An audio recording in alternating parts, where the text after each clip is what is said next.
Can everybody hear me? Yep. Yes. Okay, thank you. Hey everyone, how are you doing? Doing great, how about you? I'm extremely tired this morning, so bear with me. So this is Video Games as Literature. I'm Kirsten Rodning. I have a master's degree in literature. I've been writing the blog videogamesaslit.com since 2012. So we're well over a decade now.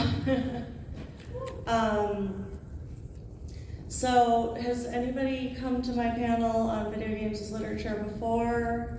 No? Okay, well that's good because I've done a couple of panels before and I did totally different material both times, but I didn't have any duplicate viewers.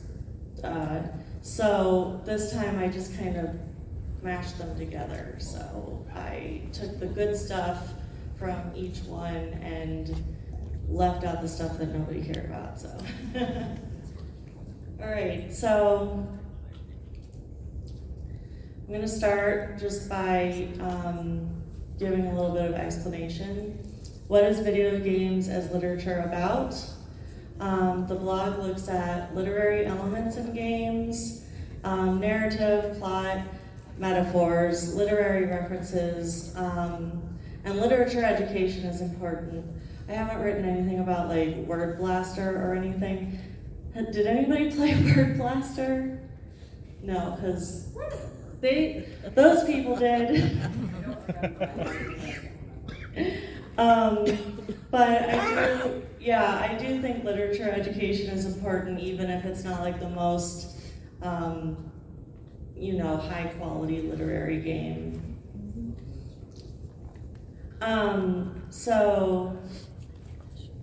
Basically it's like the way that I look at the games is the way that you would look at literature in a college course. So in case you're wondering what is literature, because you might think you know what it is, but honestly, I needed to look it up just to make absolutely sure that I was doing the right thing. But the American Library Association specifically says that video games are, in essence, information and the human act of telling stories presented in new formats that involve the player. I used to work in a couple of libraries, so if the American Library Association says that video games are literature, I'm gonna go with what they have to say. Merriam-Webster Dictionary says that the definition of literature is writings in prose or verse, especially writings having excellence of form or expression and expressing ideas of permanent or universal interest. That sounds like most, video games with a story. If it's universally interesting, that could be a game that lots of people play. Personally, I go with Final Fantasy. I'm a JRPG fan. I guess in theory you could also say that Call of Duty is literature. Maybe not Madden, but yeah. Okay, so I'm gonna start out talking about Hamlet. How many of you know the story of Hamlet? Okay, thank goodness most of you do seem to have read it or seen it or whatnot. Because I might be spoiling some of the games on this list here if you didn't realize that they were based on Hamlet. Specifically, a Final Fantasy game that you might know. Has anybody heard of or played the game called Elsinore? So, if you are interested in Shakespeare, you should definitely play Elsinore. It's on Steam. It's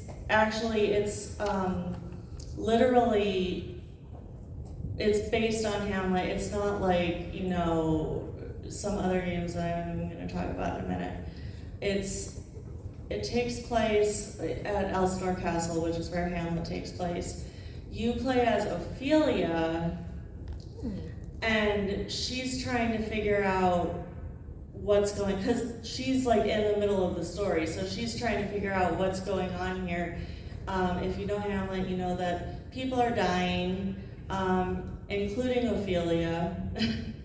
And so it's kind of a solve her own murder or figure out what's going to happen before she dies situation. I don't want to spoil it though, so I won't say too much about it, but Elsinore is actually a really good, really underrated game that I really only discovered because I was already looking at games that were based on Hamlet, and I just happened to find Elsinore. There's also a game called To Be or Not to Be. Has anybody played that one? So To Be or Not to Be is actually it's a really hilarious, funny game based on Hamlet, which doesn't necessarily seem like that would go together. I think the creator of To Be or Not to Be is Ryan North, who created Squirrel Girl. So yeah, it's really fun. It's a really funny game, and it's basically a choose your own adventure game where, again, you either play as Hamlet or Ophelia, and it can go in just absolutely wild directions that don't follow the original play at all, or if you really want to, you can just go straight through the play, but you make the choices, and there are a lot of interesting things that can happen in that game. So that's another one that I recommend. And then there's Final Fantasy 15. So my story with Final Fantasy 15, keep in mind, I'm a literature major. When I played Final Fantasy 15, I had already completed my master's degree. I had already started my PhD, and yet I was maybe 40 or 50 hours into the game before I actually realized it was based on Hamlet. And the really funny thing is, you guys all know that The Lion King is based on Hamlet, right? Yeah. So I was playing the game, and I was like, the villain looks a lot like Scar from The Lion King. So that's how I just very slowly put the pieces together, and I was like, wait a minute. So he looks like Scar from The Lion King. Oh wait, and then we have a prince, and we have, and his dad died, and oh wait, this is literally almost an exact retelling of Shakespeare's Hamlet.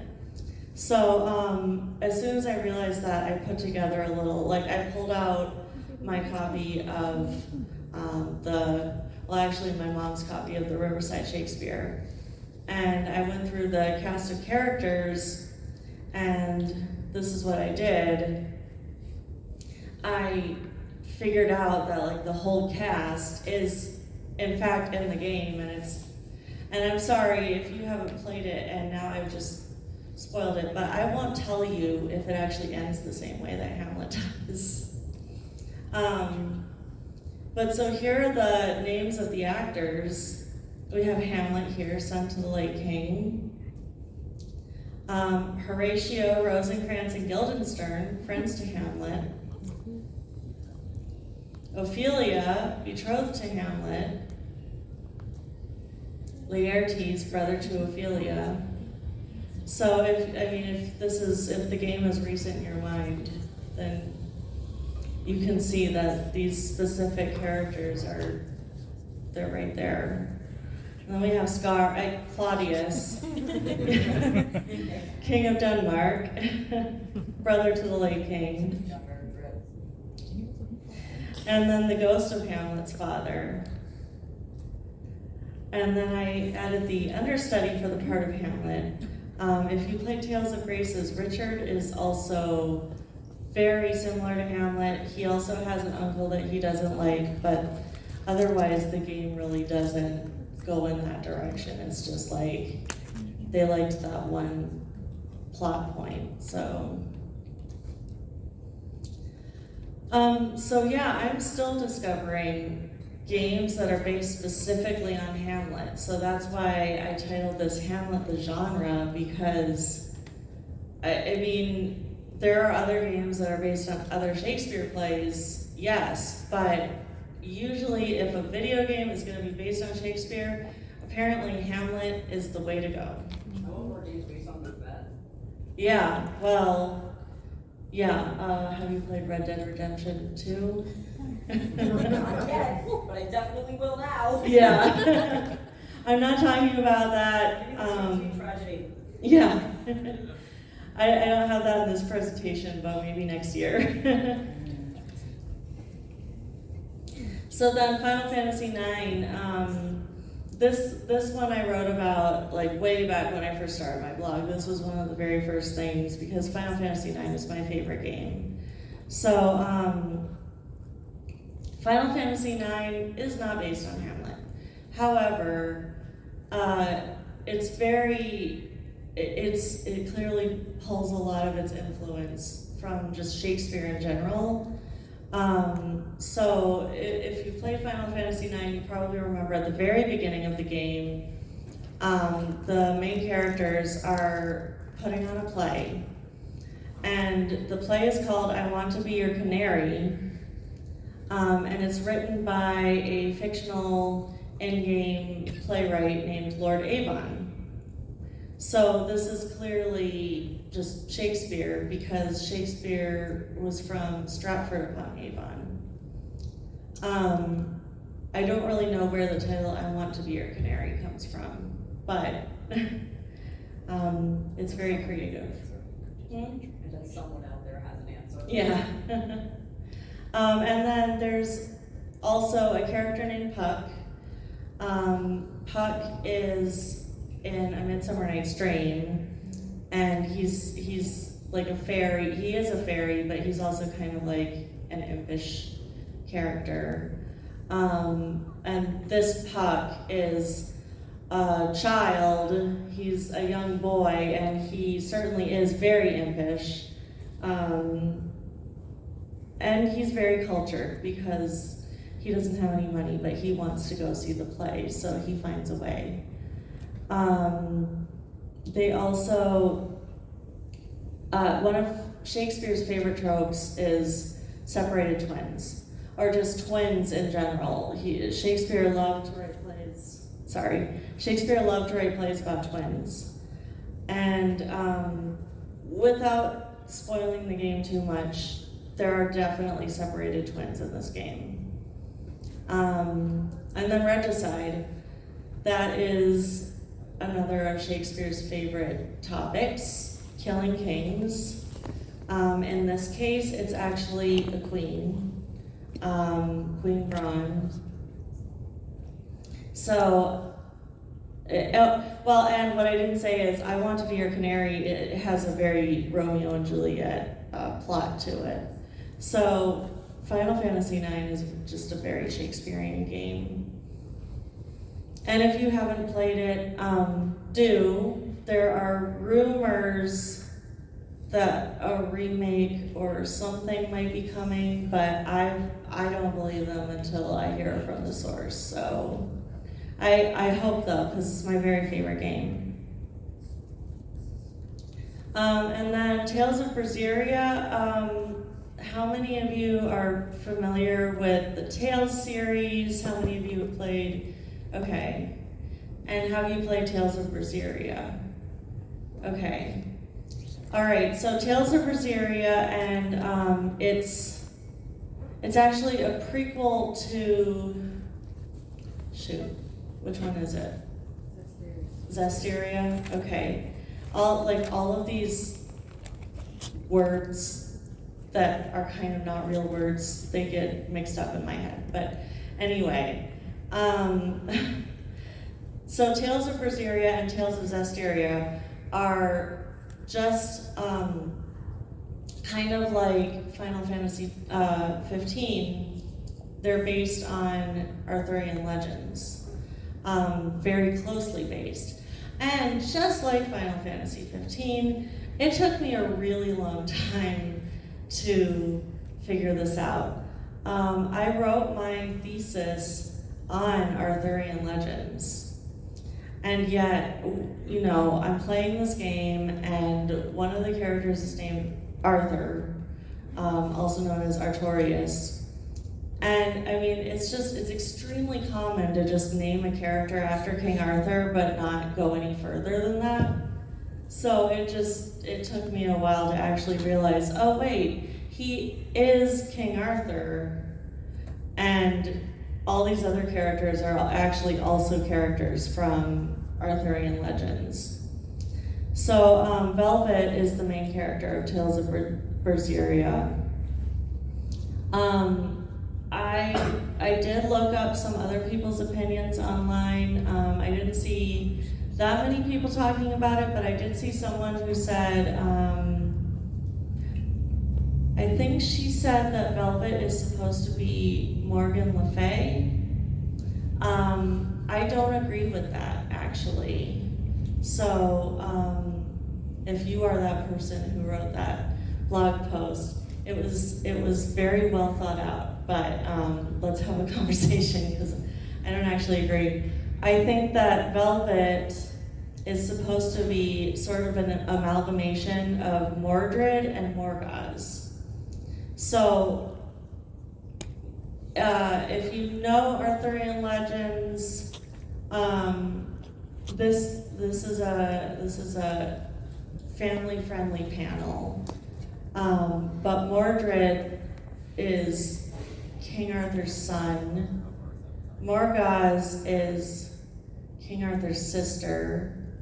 And if you want to know more about that family, you should look it up, because I'm not going to go any deeper into it. But basically, Mordred is King Arthur's son, but also his role in the legend is to be King Arthur's killer. He brings the fall of Camelot, he brings the death of Arthur, the death of many of the other knights. So if you've played Tales of Berseria, that's what Velvet's role is. She's actually Artorias's sister-in-law. I'm not going to explain the whole plot, but basically she has reason to want him dead. So she is really playing. He has risen in the game to this role of basically the leader of most of the world, and she wants him dead, and that's the plot of the game. So she's basically Mordred. I included Eleanor here on the slide. She isn't really directly a character from Arthurian legend, except there are hundreds of female characters named Elaine. Eleanor is a derivative name of the name Elaine. So in the Arthurian stories, there's so many characters named Elaine. I think Lancelot married an Elaine. Arthur's mother is named Igraine, I think, which is very similar to Elaine. Anyway, but that's not the only interesting thing about Eleanor in Tales of Berseria. She is actually, her last name is Hume, and she has a philosophical struggle throughout the game. Whether to follow the teachings of Artorias or whether to remove herself from that and go with Velvet and follow individual freedoms or whatever, because Artorias kind of wants to mind control everybody, as evil leaders often do. So Eleanor is really based on Hume, the philosopher, the father of humanism. So that has nothing to do with Arthurian legend, but I came across that while I was researching this, and that's actually really interesting. So if you want to know more about that, I go into a lot more detail on my blog. I don't have it all memorized, but the link is there on the screen if you, and I didn't mention, I am gonna, any links that I have, any references that I have, I'm gonna, after I get home from MomoCon, I'm gonna put them all both on my blog and on the YouTube video that I'm recording right now. So if you want to go back and see any of this, if you want to remember any of this, it'll be on the website and on YouTube. So, okay, and then some other characters that are in Tales of Berseria. Melchior is Merlin, obviously. He's one of Artorias' followers, and he is a wizard. He has a monocle. I am referencing a very old video from like 20 years ago, from the early days of YouTube. So I don't know if any of you know about the joke that wizards all wear monocles, but I thought that was funny. Magilou is Nimue. Nimue in the Arthurian stories was Merlin's protege. She also was his downfall. She trapped him in a cave. If you want to read more about Arthurian legends, but you don't want to go back and read like the really old stuff from the 14th century and earlier, I recommend The Once and Future King by T.H. White, and I also would recommend Mary Stewart's Merlin trilogy. I think there are actually more books than just a trilogy, but Mary Stewart, if you haven't read any of those and you want to learn more about Arthurian legends, that's how I started when I was a teenager. And then Lila is from the other Tales game, which I've forgotten again. She's the Lady of the Lake. The Lady of the Lake is the character that gives Arthur his Excalibur, his sword. Yes, that is a little bit contradictory to the Sword in the Stone story, but in the Tales games, they go with the Lady of the Lake thing, where she's in a lake, she's literally a lady in a lake, and she raises her hand up out of the lake and she's got the sword and she gives it to him. So that's kind of unusual. I mean, a lot of Disney and a lot of people go with the Sword in the Stone story. So yeah. Okay, so this is it. Number one, the pony is there so that you know what my costume is. Is that Nosy or an established character? That's a G3 pony, so that's from before Friendship is Magic. I don't know anything about it. Yeah. So yeah, this is from before the cartoon that everybody knows from 2010. So anyway, now it's time for questions and discussion. I usually have a lot of people who want to ask questions, so I decided to make this a longer part of the presentation. There's a microphone right there. If you can get up and ask your question at the microphone, that would be best, because I have trouble hearing people when they're just speaking from somewhere in the room. And if you need help getting the microphone to you, I might have people who can help with that. So, opening it up to questions. Yeah, I know.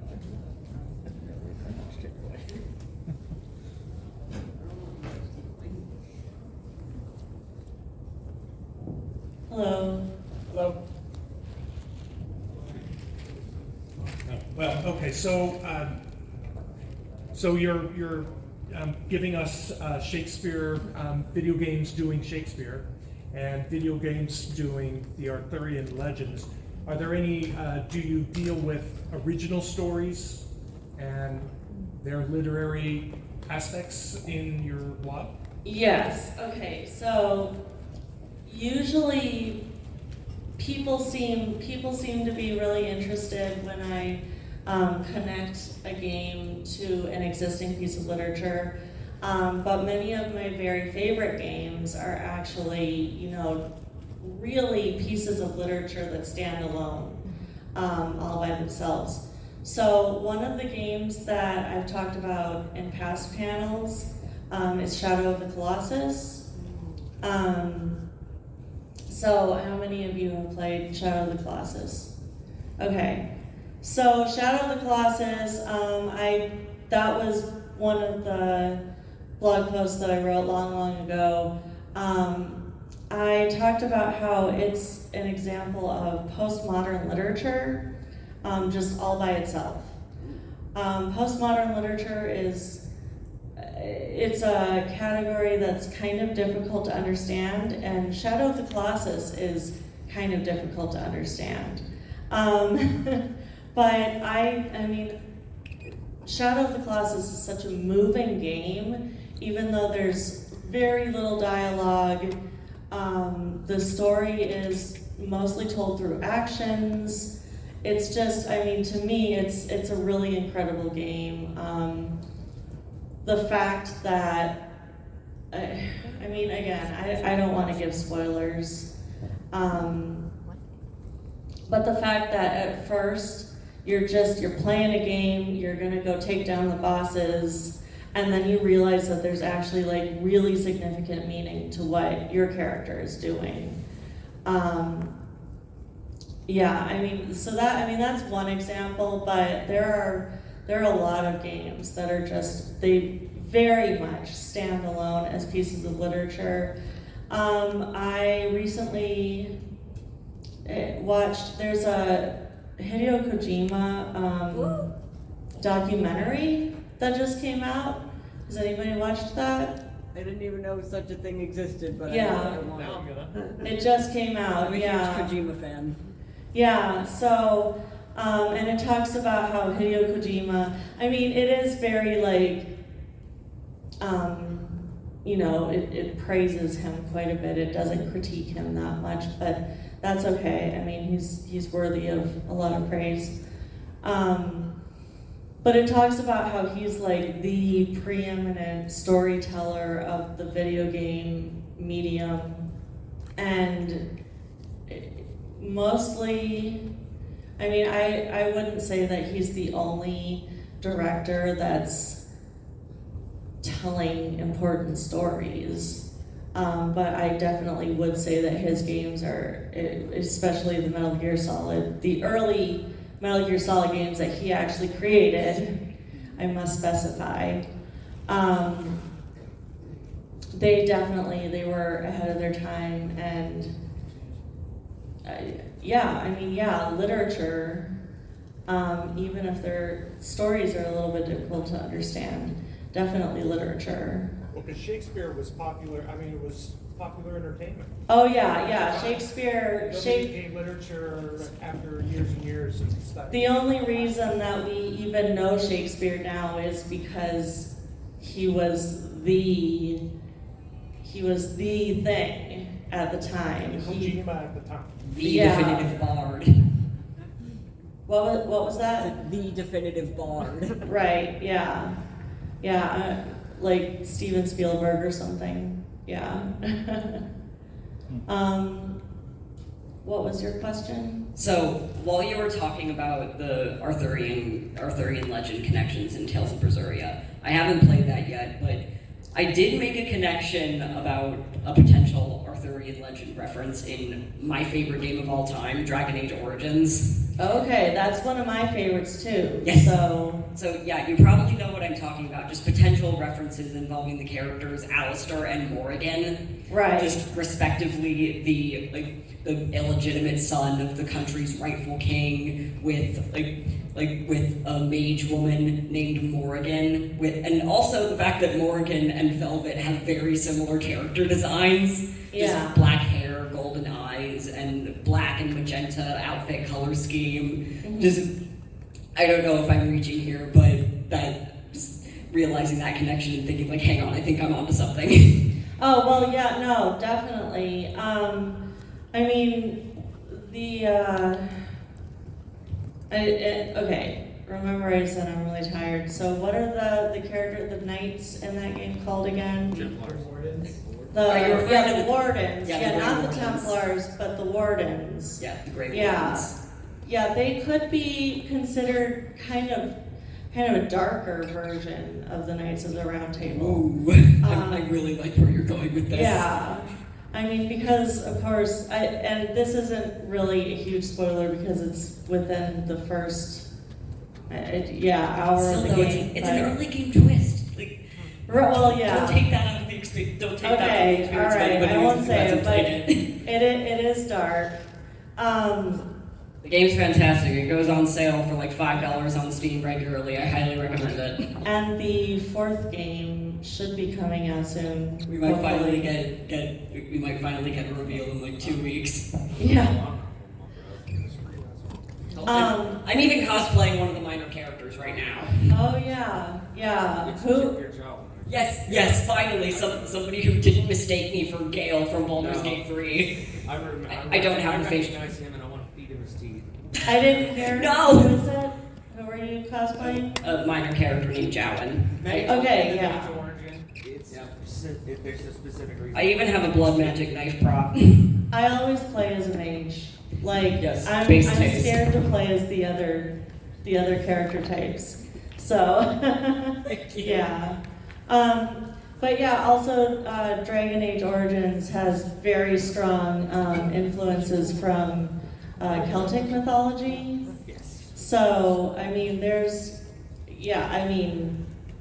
one of the reasons, I've kind of barely touched the Dragon Age series in my blog just because it's so monumental.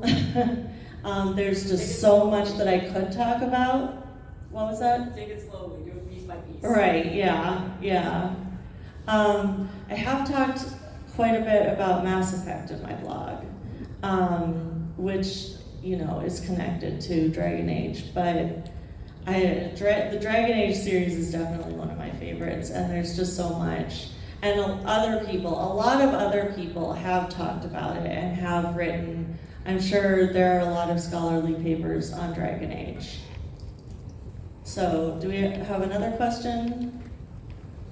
You mentioned at the beginning, I think you said COD was a literature game, and then there's obviously I said it could be, yeah. There's a lot of historical-based games like COD or, oh god, what am I thinking of? Assassin's Creed, or I guess Right. even Sid Meier's. But what kind of genre would that classify as? Just like historical fiction or something? Well, yeah, definitely. Call of Duty has had some controversies. Military propaganda. Right. So, yeah, military propaganda, some rewriting history. So I try to just kind of stay away from talking about Call of Duty, but Assassin's Creed, I love the direction that series has gone in. I know a lot of people really, really loved the first several games in the series. I personally didn't, not because they weren't historically accurate or anything. I just I found them kind of bland. But the more recent games, oh my god, they are so good. And for something totally different that I was researching, I was actually looking at Google Maps, and I was looking at a certain area in Greece. And I saw a picture of this temple and I was like, that is totally a screenshot from Assassin's Creed Odyssey. Except no, it wasn't. It was a picture of the actual temple. They just did such a good job in the game of recreating actual locations. It's very impressive. So, but yes, historical fiction. But I mean, also the Assassin's Creed games. Obviously, there are things that aren't real. Oh yeah. They definitely mix in mythology. But there is so much that's so good. I mean, there are a lot of historical fiction authors who write really, really historically accurate fiction, and I would definitely categorize the Assassin's Creed, especially the recent ones, in that type of category. Did you want to say something? Yeah, like when you said the thing about the temple recreation in Assassin's Creed, I do remember hearing a story online where someone said that one of their classmates got lost in Venice during a class trip, and he was able to find his way around because he had played so much Assassin's Creed. And Oh, yeah. like how many old buildings there are. And he was like, hey, I recognize this landmark. I'll be able to find my way to this other one from here. Oh yeah, Wow. I remember that. Yeah. Sorry.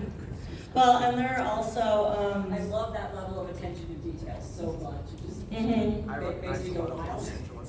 There's also a whole category of scholarship that's kind of recently invented called archaeogaming.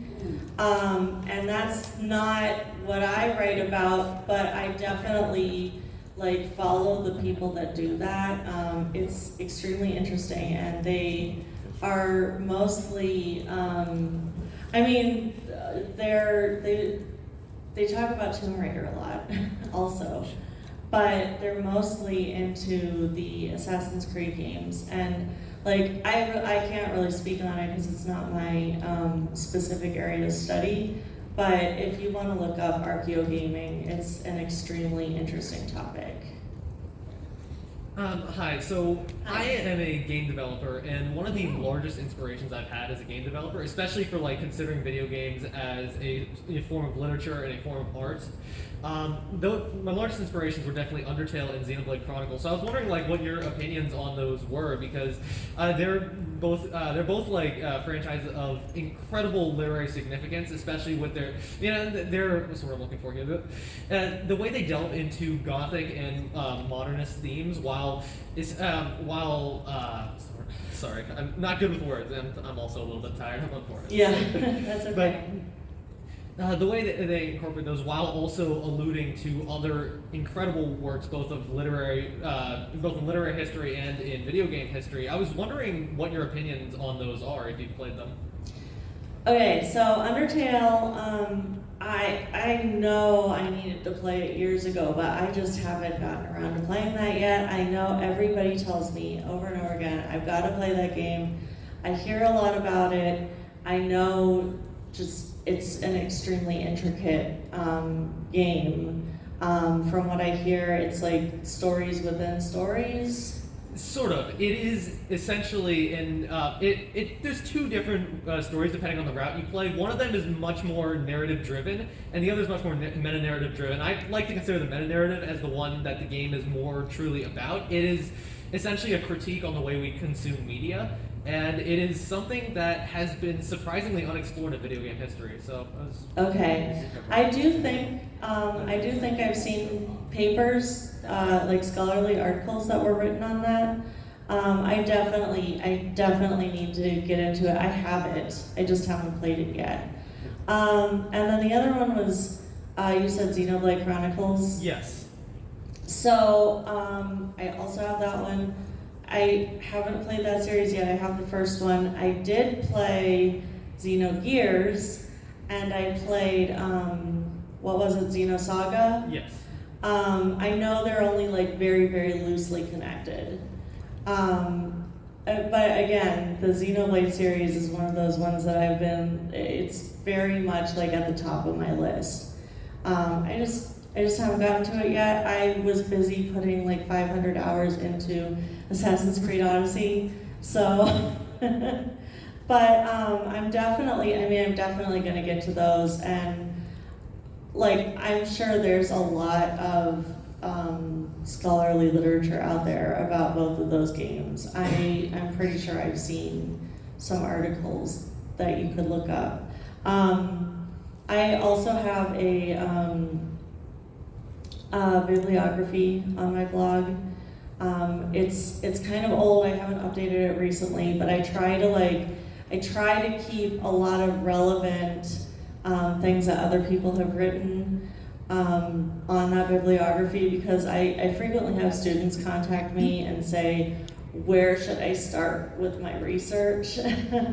And so then I'm like, okay, well here's what I've written, and here's some stuff that other people have written. So there is tons of scholarship out there. But I will definitely get to both of those games as soon as I can. Well, I highly recommend them. And with Undertale, what I recommend most is explore everything, because the game, as you said, is incredibly intricate, and just about everything serves, like, even if it's just a silly gag, it serves some higher purpose in the ultimate narrative of the game. Same goes for Xenoblade Chronicles, although that one is much more story driven. You don't really have to go out of your way to find the connections both to other works and to the greater significance of the work.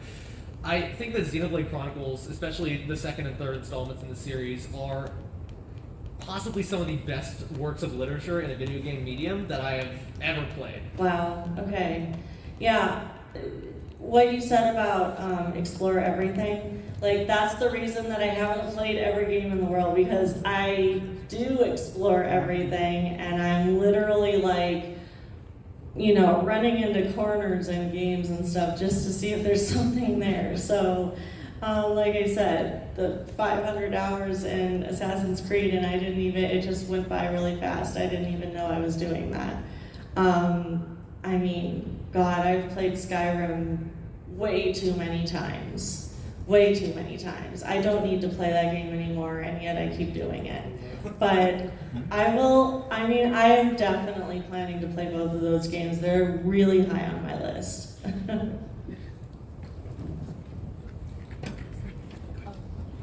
Hello. So I will just admit I'm not really much of a fan of Shakespeare's work, but That's okay. I do have a huge appreciation for folklore from different countries. One of my favorite games that I haven't played in a while, but I used to play like religiously, was Mabinogi. And that is like the Welsh folklore. Right, yeah. In your blog, do you also have any other games that you recommend that have like Welsh folklore, or even like Jamaican folklore? Because I'm Jamaican, but Jamaican folklore, or as recently I've been getting into Vietnamese folklore. Are there any games that you recommend or that you talk about as well in your blog? Man, that is a really, really good question. I think if there were, there are so many games that I haven't played, and indie games are really where it's at when it comes to, more unexplored folklores, at least unexplored in the Western world, in America. I feel like Vietnamese folklore, I don't know of any games that use Vietnamese folklore. I feel like if there were more developers coming out of Vietnam, then we would eventually, hopefully, be able to see more Vietnamese folklore. Obviously, a lot of our developers are Japanese, so we get a lot of Japanese folklore, and then we have a lot of European and American developers, and so we get a lot of European folklore. Welsh folklore is really interesting because England has kind of been suppressing Wales for hundreds of years now. And Ireland, but Ireland has just like such strong history of folklore, like it's really hard to suppress that. So like I said, the Dragon Age games have very strong Celtic influences. The one thing that I can think of is the Persona games. Have you played those? I think I played like 3 or 4. I can't remember. One of the two. Okay. It was a while ago, and I was just playing with a friend, just because she was. So, yeah, the Persona games are really interesting because the different personas that you can get are various figures from all kinds of different folklore, from all kinds of different regions. I mean, I took folklore classes in college. I thought I had a pretty strong grasp on a lot of different types of folklore, but there are so many persona characters that I had never even heard of, and I ended up, after I played those games, I ended up doing a lot of research, and I was like, wow, this is so cool. I didn't even know about these just various things. Obviously, you know, it's a Japanese game, so a lot of the folklore that it uses is Japanese. It also uses like Christian folklore, of course, but lots of other interesting things too. So I definitely recommend the Persona games. Jamaican folklore, I don't know. Again, you know, there could be indie games that Jamaican developers, like I know that it's not the same, but there is a game that I played recently, an indie game by Brazilian developers, and that was really interesting. It was called, what was it called? Unsighted, I think. Unsighted? No, it's. I have it on my blog, so if you go look at my blog. I'm sorry, I wrote a review, but again, I'm very tired. I didn't sleep very much last night, so. But yeah, look at indie games, look at the Persona series, and hopefully, as more people are making really high quality indie games, we'll get a lot more variety that that the big publishers don't necessarily want to take a chance on. So yeah, I hope that helps. Thank you very much.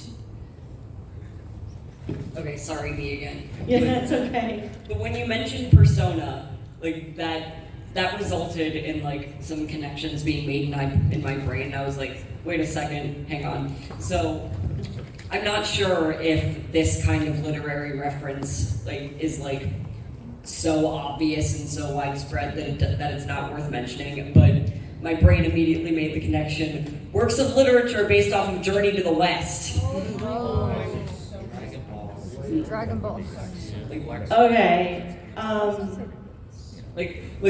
Just I was like, I was just like when you mentioned Persona, I was like, hang on, isn't there a character in Persona 5, which I haven't played yet, but I have heard a lot about this connection, whose persona is basically Sun Wukong. And I also remembered how later this year they're coming out with a Souls-like based off of Journey to the West, which I'm really excited for. Okay.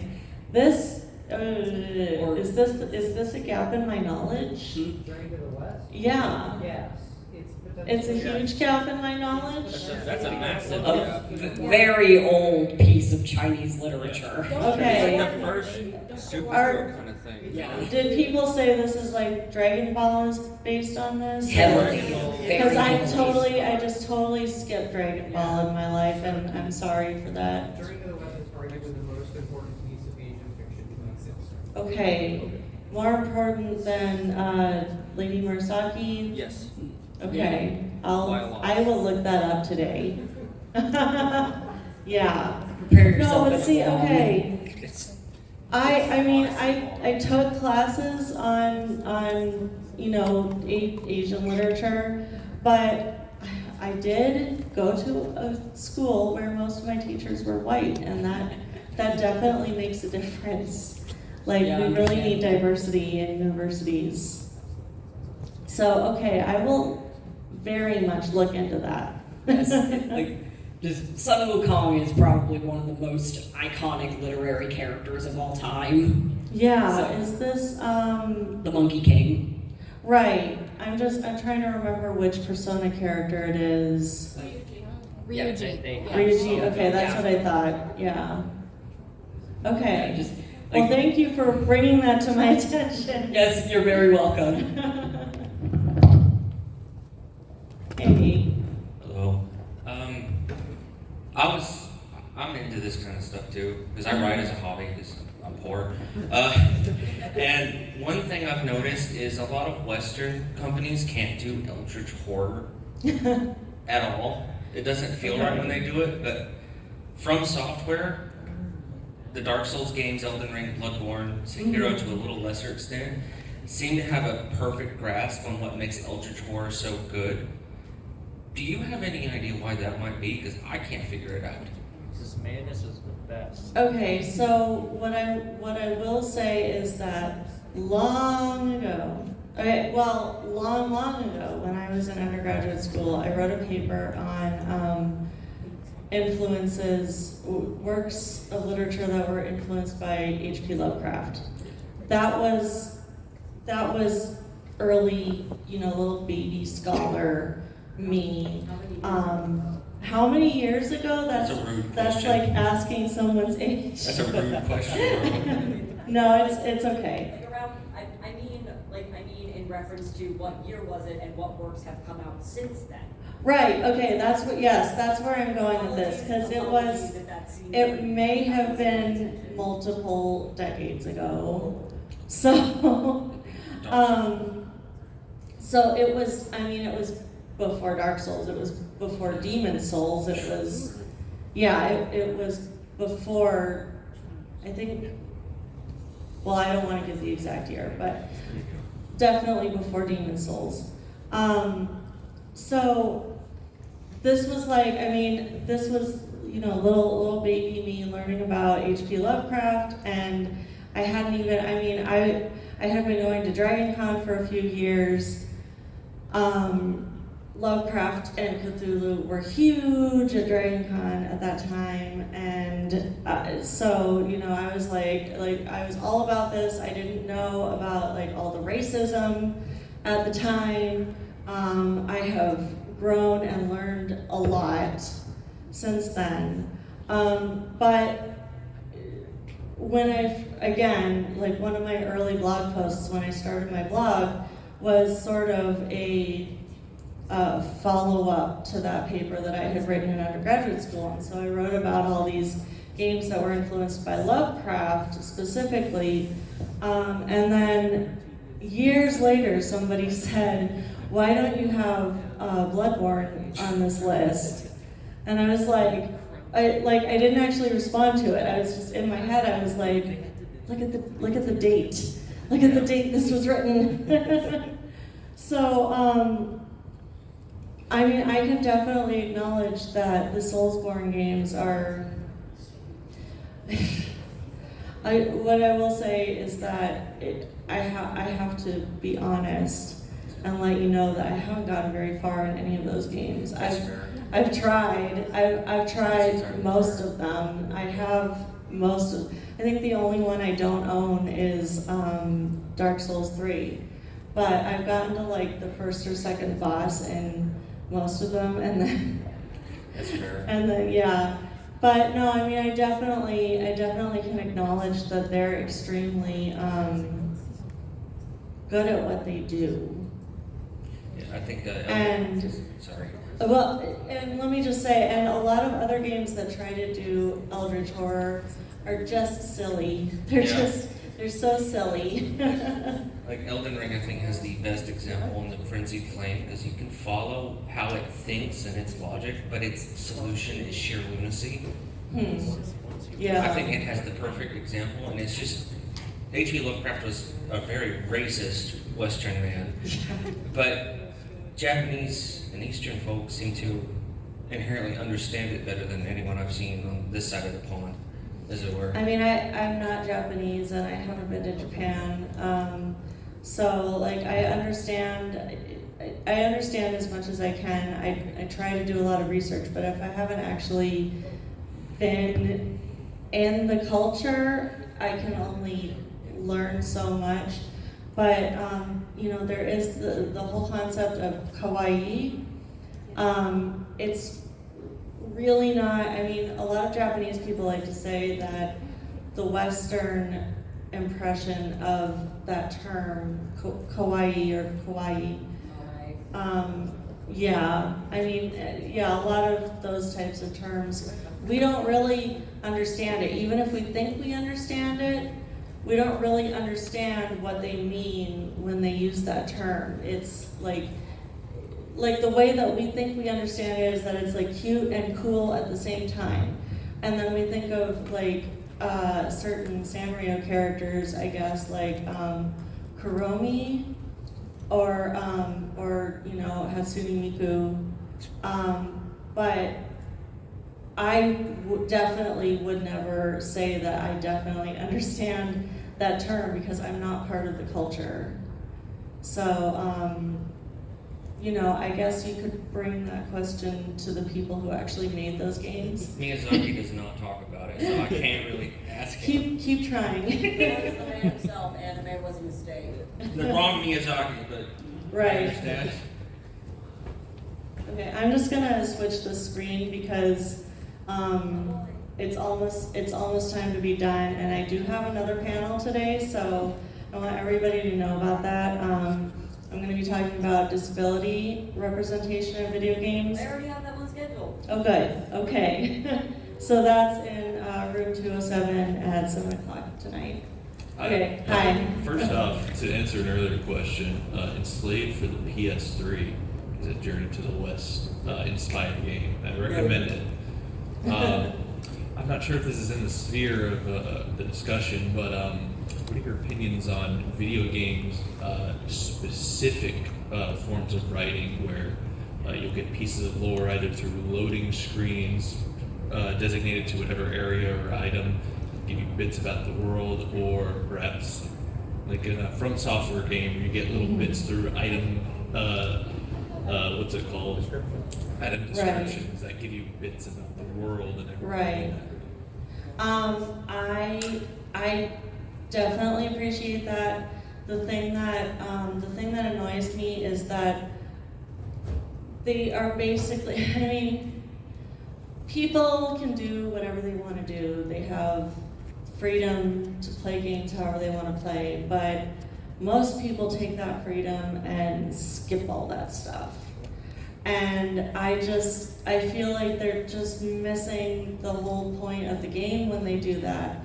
One of my favorite games that has those kinds of little details is Horizon Zero Dawn.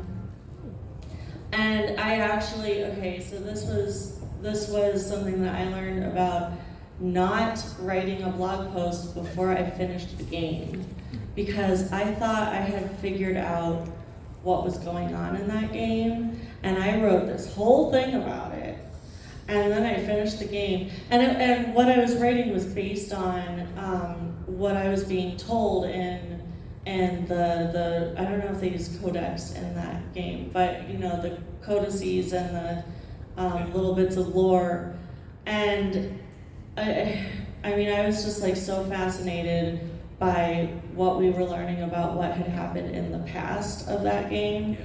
And I made some assumptions, and usually I do figure out how stories are gonna end. That's just what I do, but I definitely had not figured that one out, and I had to just scrap this whole thing I had written. So yeah, I mean, I love those things. And like, okay, and I mentioned Skyrim and how often I play Skyrim. Like and I've got to end this soon, but my most recent playthrough of Skyrim, like I'm always collecting the books. Yes. I am obsessed with the books in Skyrim, and I am obsessed with reading them and collecting them and putting them in my library in my house. And I want to make a video of that, but I kind of got back into like just playing the game, and so yeah. I think we have one more question. Hi. Hi. My question was, do you have an example of a video game that maybe you didn't like initially or didn't appreciate as much, but you grew to like or love it once you analyzed it for the maybe like the artistic or literary value of it? I know that I've had that experience several times. Honestly, it can take me a really long time to like mull something over and come to appreciate it. Like years later, I don't have a video game example that comes to mind right away, but when I was in undergraduate school, I went, for grad school, I went to Georgia College and State University, which is in Milledgeville. That's where Flannery O'Connor grew up. And I said, I am not gonna study Flannery O'Connor. I don't like her writing. I'm not gonna be one of those people that goes to Milledgeville and becomes obsessed with Flannery O'Connor. And yeah, that didn't work out. And just recently I was reading about Ernest Hemingway, and my whole life stance has been that I hate Ernest Hemingway, but just like last week I was reading about how he was never actually in the military. He was a Red Cross volunteer. He drove an ambulance, and I'm like, oh, maybe there's like more to this guy that I didn't know about. I'm sure after we leave here, I will think of some video games that I did that with, but I can't think of them right now. Thank you. Thank you. Okay, so it's after 11 now, so thank you everybody for coming, and thank you everyone who stuck around.